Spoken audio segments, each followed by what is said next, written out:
안녕하세요. 저는 40대 후반에 식당을 하고 있는 여자이고, 제게 일어났던 끔찍한 일들에 대해 이야기를 해볼까 이렇게 사연을 보내보는데요. 제 이야기를 쓰기까지 몇 번이나 글을 썼다 지웠다를 반복하고 망설였는데, 이렇게라도 하지 않으면 마음에 병이 생길 것 같아 용기 내 글을 써봅니다. 저는 아들 하나에 딸을 둘 둔 다둥이 엄마인데요. 현재는 저 혼자서 돈을 벌어 이 세 아이들을 가르치고 먹이고 있어요. 왜냐면 그전부터 제 남편이 경제활동을 전혀 하지 못하는 상황에 있는데 두 다리 뼈가 완전히 으스러지면서 신경까지 끊어지는 큰 사고를 겪게 되었거든요. 워낙 남편 성격이 활동적이고 낙천적인데 이런 몸으로 본인이 좋아하는 캠핑도 다닐 수 없고 사람들을 만나고 다닐 수도 없어 사고 직후에는 다리를 다쳤다는 것보다 극심한 우울증으로 아주 힘든 세월을 보내왔어요. 남편이 사고를 당한 건 10년 전이었는데 그때만 생각하면 아직도 제 가슴이 두근거리고 온몸에 소름이 끼칠 정도로 생각도 하기 싫은 그런 사고를 당했어요. 10년 전 남편은 그냥 평범한 회사원이었는데 어느 날 지방으로 출장을 간다며 3박 4일 동안 입을 옷이랑 이것저것을 싸달라고 하더라고요. 일단 일정은 3박 4일인데 아마 더 길어질 수도 있을 거라며 옷을 넉넉히 싸달라고 했어요. 그때 저는 한창 식당 일로 바빴기에 남편이 출장을 가든 어딜 가든 딱히 크게 신경을 쓰지 못했을 때였어요. 가끔 남편이 이런 제게 서운해하긴 했지만 그래도 그런 말을 못했던 게 제가 하는 장사가 정말 잘 됐거든요. 사실 이 가게를 제가 처음부터 했던 건 아니고 저희 엄마한테 물려받아 한 가게인데 꽤나 맛집으로 소문이 나 장사는 잘 된 가게였어요. 엄마도 연세가 드시면서 몸도 많이 안 좋아지셔서 이 가게를 그만하긴 해야 하는데 막상 그만하자니 너무 아까워 자식인 제게 물려주신 거였어요. 제가 위로 오빠만 둘이 있는데 오빠들은 번듯하게 하는 일들이 있으니 물려받을 사람이 저밖에 없었던 거였죠. 처음에 저희 남편은 이 소식에 별로 달가워하지 않았어요. 남편이 워낙 저를 끔찍이 생각하는 것도 있었지만 제가 그렇게 튼튼한 몸은 아니어서 더 걱정을 했었거든요. 제가 키도 작고 몸무게도 별로 안 나가니 다른 사람에게도 애를 셋씩이나 낳았다고 하면 다들 놀라거든요. 그 정도로 몸이 왜소하긴 해요. 그러니 제가 식당을 한다는 소리에 남편은 순 걱정뿐이었어요. 마음 같아선 자기도 같이 도와 일을 하고 싶어 했지만 남편도 자기가 힘들게 들어간 직장이 있으니 사표를 내고 일을 그만두는 건 말이 안 됐죠. 대신 매일같이 저녁에 회사 퇴근을 하고 저희 가게로 출근을 하며 묵묵히 제 일까지 도와주었던 남편이었어요. 남편은 동네에서도 정말 소문난 애처가였는데 아무래도 남편과 4년이란 시간 동안 연애를 하고 결혼해서 그런가 저희 부부는 사이가 꽤 좋은 편이었어요. 그러니 아이도 셋이나 낳고 나이가 들어도 한 달에 한 번은 꼭 데이트를 했던 부부거든요. 저희 남편이어서가 아니라 매사에 성실하고 가족들에게도 잘하고 새 아이의 아빠로서도 역할을 톡톡히 하며 살았던 사람이었어요. 근데 이런 남편이 3박 4일로 간 출장지에서 두 다리를 잃고 마는 사고를 당한 거죠. 남편의 사고 전화를 받은 건 그날 새벽이었는데 자세한 경위는 듣지 못했고 환자분이 위중한 상태로 응급실에 왔으니 보호자님께서 빨리 오시라는 그런 내용의 전화였어요. 환자, 위중하다, 응급실 이란 세 단어에 저는 그만 전화기를 놓치고 말았고 이런 상태로는 운전이 안 돼 친오빠한테 전화를 해 남편이 입원해 있는 병원까지 같이 가달라고 했어요. 그렇게 장작 4시간을 달려 도착한 병원에선 남편이 중환자실에 누워있었고 의식은 전혀 없는 상태였어요. 그 모습을 보곤 제발 살려만 달라고 얼마나 빌고 또 빌었는지 몰라요. 남편이 살아난다면 뭐라도 할 테니 제발 의식만 찾을 수 있게 도와달라고 기도를 했죠. 그리고 병원 관계자를 통해 남편의 사고 경위를 듣게 되었는데 글쎄 남편이 묵었던 숙박업소에서 불이 나면서 남편이 건물 4층 정도 되는 높이에서 그냥 몸을 던져버렸다는 겁니다. 이미 건물은 화염으로 뒤덮여 있었고 그 방법밖엔 없어 그런 선택을 한 것 같다고 하는데 그 말에 또 한 번 주저앉았어요. 그 순간 남편이 얼마나 무섭고 두려웠으면 그런 선택을 했을까 하는 생각에 눈물밖에 나지 않았죠. 그리고 며칠 동안 병원에서 남편이 깨어나기만을 기다렸는데 남편은 딱 13일 만에 눈을 뜨게 되었고 의식은 돌아왔지만 두 다리를 영영 쓸 수 없다는 청천벽력 같은 소리를 듣고 말았어요. 남편이 그렇게 누워있을 땐 제발 살려만 달라고 기도를 했는데 걸을 수 없다는 이야기를 들으니 또 하늘이 원망스럽기만 하더라고요. 사람의 마음이 이토록 간사한지 그땐 저도 모르고 있었던 모양이에요. 그리고 이때부터 저희 가족은 조금씩 금이 가기 시작했는데 걷지 못하는 남편은 더 이상 본인이 남자로서 가장으로서의 역할을 못한다고 생각해 하루하루를 술로 지새우기 시작했고 재활치료조차 받으러 다니지 않았어요. 재활치료하면 내가 두 발로 걸을 수 있는 거냐며 제가 뭔 말만 해도 화를 내고 짜증을 내기 시작했어요. 그리고 뭐든지 다 본인에게 맞춰주기만을 바랬는데 한 번은 남편이 11살 큰딸한테 심부름을 시켰는데 딸이 그걸 안 해줬나 봐요. 그러니 남편이 본인을 무시했다며 딸을 내복바람으로 쫓아낸 적이 있었는데 한겨울에 복도에서 덜덜 떨고 있는 딸을 퇴근하고 보곤 얼마나 가슴이 찢어지던지 딸한테도 미안해서 한동안 눈물만 흘렸어요. 저는 저대로 새 아이들과 함께 어떻게든 먹고 살려고 식당 일을 하며 발버둥을 치고 있는데 남편은 집에서 하루 종일 술만 마시고 엄한 아이들만 잡고 있으니 그땐 저도 정말 죽겠더라고요. 갑자기 사고를 당해 몸을 쓰지 못하는 남편의 심정도 물론 이해가 갔지만 그렇다고 이렇게 평생 원망만 하면서 살 수 없다는 생각이 들어 남편에게 저기 여보, 나 당신이 이렇게 짜증내고 힘들어하는 거 다 이해하고 나도 너무 가슴이 아픈데 그렇다고 언제까지 이런 식으로 살 건데 우리 애들 아직 초등학생이고 막내는 이제 유치원 들어갔는데 당신 애들 생각해서라도 이렇게 살면 안 되지 라고 하니 남편은 대번 옆에 있는 티슈를 제게 던지며 이해한다고 하는 옆에 내가 남편한테 그딴 식으로 말을 해? 언제까지 이러고 살 거냐고? 야, 이 여편네야.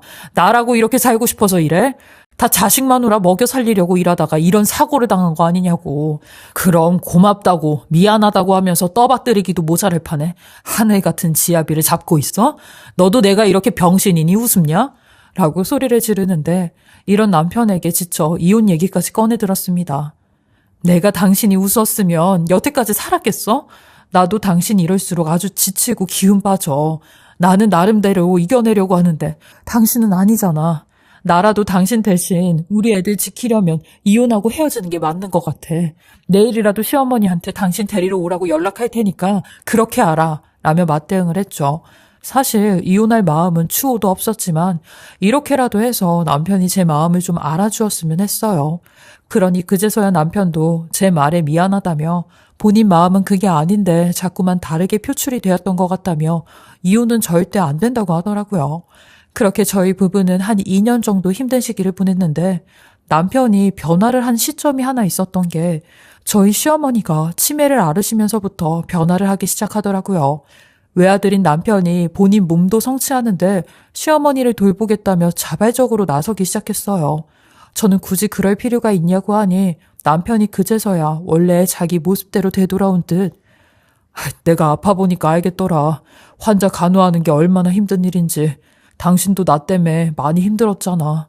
그래서 내가 당신 입장이 돼서 엄마 좀 보살펴드리고 싶어. 그리고 나서 엄마가 증상이 심해지면 그때 요양원으로 모시자.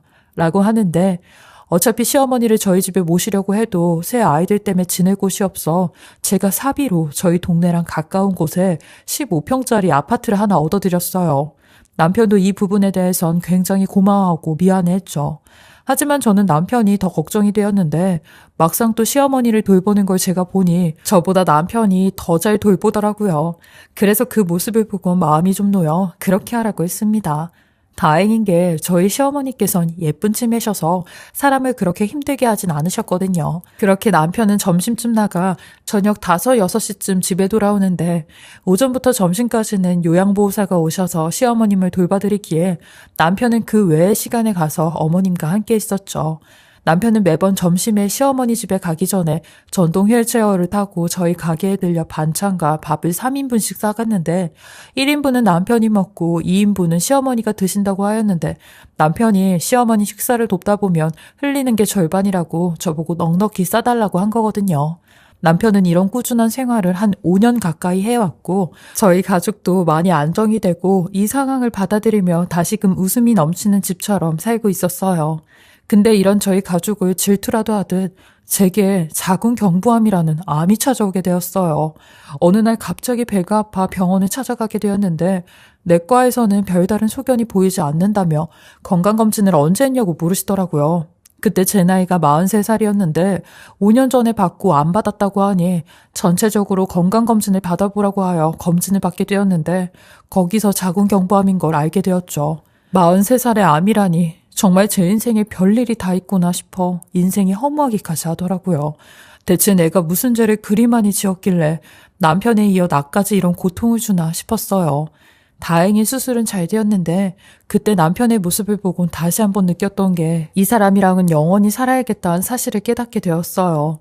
왜냐면 그때 수술을 마치고 입원실로 돌아왔을 때 워낙 제가 전신마취에 약해 그때까지도 비몽사몽하고 있었는데 제 옆에서 남편이 손을 꼭 부여잡으며 제발 살아만 줘 라는 말을 수백 번 수천 번 하며 흐느껴 울고 있더라고요. 그 모습에 그래도 남편밖에 없구나 라는 생각이 들었어요. 저도 남편이 사고를 당했을 때 이런 마음이었으니 그 마음이 어떤 마음인지 잘 알았죠. 그러니 퇴원을 하고 나선 정말 남편을 위해 최선을 다했고 제가 도울 수 있는 건 다 도와주었어요. 왜 상대성이라고 상대방이 잘해주면 저도 잘해주고 싶은 게 사람 마음이잖아요. 근데 그 대상이 제 남편이니 물불 안 가리고 제가 가장이 되어 내 한 몸 바쳐 모든 걸 다 해왔죠. 그리고 시어머니한테도 정말 잘했는데 한 번은 제가 반찬을 이것저것 싸들고 남편과 시어머니가 있는 집에 간 적이 있었어요. 수술을 받고 나선 운동을 거르지 말라는 의사 선생님의 말씀에 항상 아파트는 계단으로 다녔는데 5층에 위치한 시어머니 집은 단번에 가곤 했어요. 그리고 거의 다 올라왔을 때쯤 때마침 복도에서 남편의 목소리가 들리기 시작하더라고요. 그래서 반가운 마음에 후다닥 계단을 올라가는데 아니 남편이 분명 엄마라고 해야 되는 말을 여보라고 하며 누군가를 부르기 시작하는 겁니다. 저도 그런 남편을 저 멀리서 유심히 보고 있는데 아니 남편이 시어머니네 집에서 나와 그 안쪽 끝에 있는 집으로 들어가는데 그 모습을 보곤 대체 이게 무슨 상황인가 싶어 그 자리에서 몰래 남편에게 전화를 걸었어요. 그러니 남편은 아주 뻔뻔하게 엄마네 집에 방금 왔다며 지금 엄마 식사 차려줘야 하니까 이따 전화를 한다고 하는 겁니다. 그래서 저도 일부러 시어머니 얼굴도 보고 싶다며 식사하는 거 사진으로 좀 찍어서 보내달라고 하니 얼마 후 남편이 그 안쪽 집에서 나와 시어머니 집으로 들어가는 소리가 들리는 겁니다. 그리고 몇 분 후 남편이 시어머니의 점심 식사를 차려드린 사진을 보내오는데 제가 행여 의심을 할까 시어머니 얼굴도 같이 보이게 찍어 보냈더라고요. 그리곤 다시 시어머니 집을 나와 그 안쪽 집으로 들어가는데 누가 봐도 남편의 행동이 수상하다고 느껴졌고 저는 무턱대고 그 집엔 들어갈 수 없으니 남편 몰래 소형 카메라를 사서 휠체어 쪽에 부착을 하게 되었어요. 남편의 휠체어 자체가 전동 휠체어이다 보니 별로 티도 안 나더라고요. 제가 예민한 건가 싶기도 했지만 여보라는 말을 들은 이상 예민하지 않을 수가 없어 선택한 일이었어요. 그리고 며칠 뒤 저는 남편 휠체어에 붙은 카메라를 떼어 몰래 컴퓨터에 연결해 보게 되었는데 남편은 그 집에 들어가자마자 어김없이 여보라는 소리와 함께 휠체어를 현관문 앞에 놓고 내려가는데 이걸 다행이라 해야 할까요? 남편이 휠체어를 그 집 안이 훤히 다 보이도록 놓았고 그 덕에 저도 그 안에서 펼쳐진 장면들을 하나씩 다 볼 수 있게 되었는데 제가 본 장면들은 아주 충격 그 이상의 장면들이었고 대화들이었습니다. 그 집 구조는 거실 겸 안방인 곳이 하나 있는데 거기에 아주 큰 침대가 하나 떡하니 놓여져 있는 겁니다. 근데 그 침대가 일반 침대가 아닌 환자용 침대였어요. 그리고 거기엔 웬 빼빼 마른 여자가 한 명 누워있는데 남편이 들어오는 소리에 그 여자도 여보라고 답을 하며 왔냐고 그러더라고요. 그러니 남편도 바닥을 끌며 그 침대 쪽으로 가 의자에 앉는데 우리 사랑하는 여보 배 많이 고프지? 마누라가 오늘따라 아주 느려 터지게 행동하는 바람에 좀 늦었어. 내가 얼른 점심 차려가지고 올게. 라며 침대 속 여자 얼굴에 쪽소리까지 내는데 이윽고 남편이 밥을 차려 침대에 있는 버튼을 눌러 그 여자를 일으켰고 그 여자를 보니 아예 몸을 움직일 수 없는 사람 같았어요. 그리고 남편이 그 여자에게 밥을 떠먹이며 서로 대화를 하기 시작하는데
여보, 우리 언제까지 이러고 살아야 돼? 아, 나 밤만 되면 무서워 죽겠단 말이야.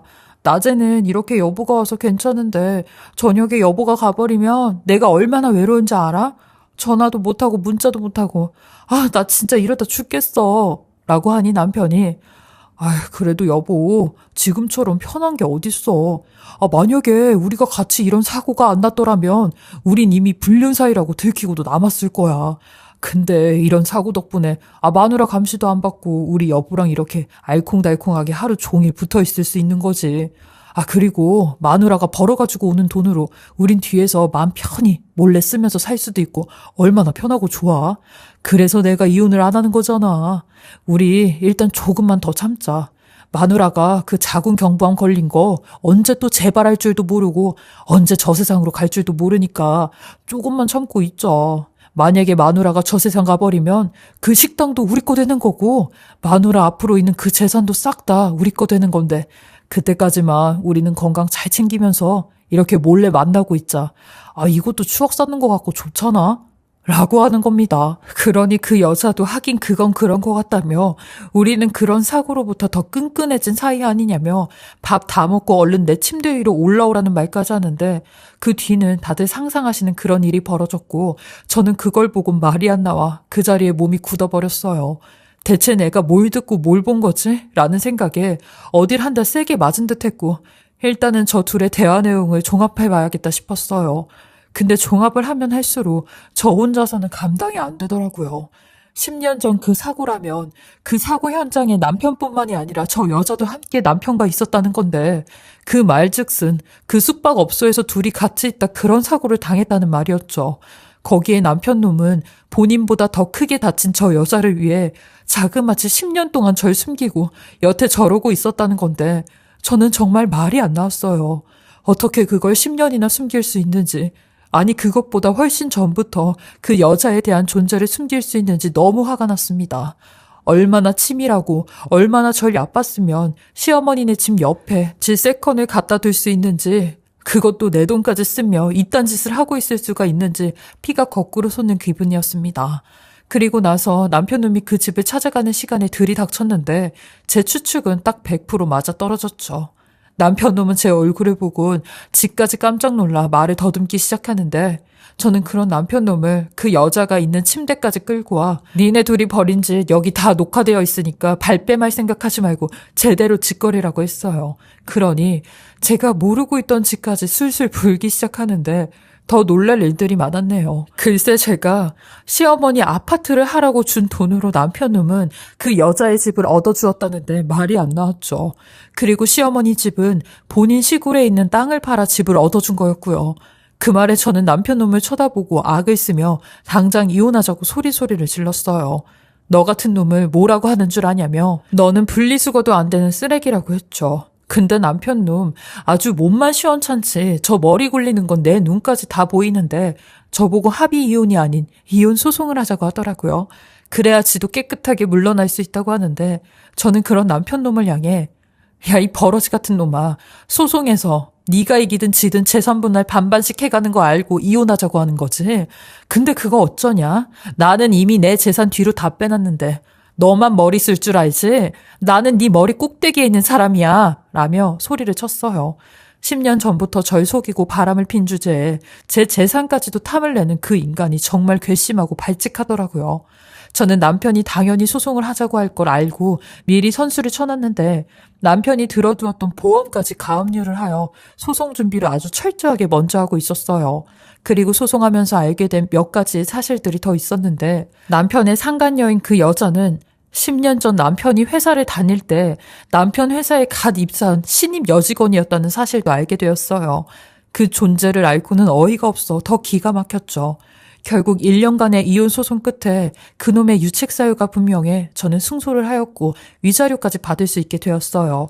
그리고 그때 둘째, 셋째 아이는 아직 성인이 되지 않았던 터라 양육비까지 받아냈어요.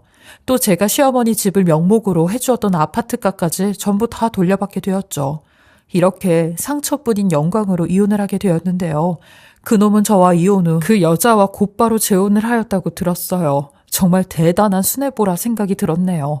저와의 결혼 생활 20여 년 동안 그 끔찍한 얼굴을 숨기고 사느라, 그리고 그 이상으로 절 속이고 살 생각을 하느라 얼마나 힘을 들였는지 끔찍하단 생각밖엔 다른 생각이 들지 않았습니다. 그때의 제 심정을 이렇게 글로밖에 표현을 할 수 없지만 정말로 긴 터널을 걷는 심정이었어요. 제가 힘들고 배신당해 고통스러운 것도 있었지만 저희 아이들에게 끔찍한 기억을 심어준 것 같아 그게 제일 가슴이 아팠습니다. 제 이야기를 들어주시는 분들은 저와 같은 미련한 일을 당하시지 않으시겠지만 그래도 제 이야기를 통해 미연에 방지를 하셨으면 해 이렇게 참담한 심정으로 몇 자 써보게 되었습니다. 저의 긴 이야기 들어주시고 읽어주셔서 감사하고요. 요즘같이 불안하고 많이 힘든 시기에 다들 힘내시고 좋은 일만 가득하시길 진심으로 응원하겠습니다. 지금까지 커피앤톡이었습니다. 오늘도 끝까지 함께 해주셔서 감사하고요. 저는 다음 영상으로 또 찾아뵙겠습니다.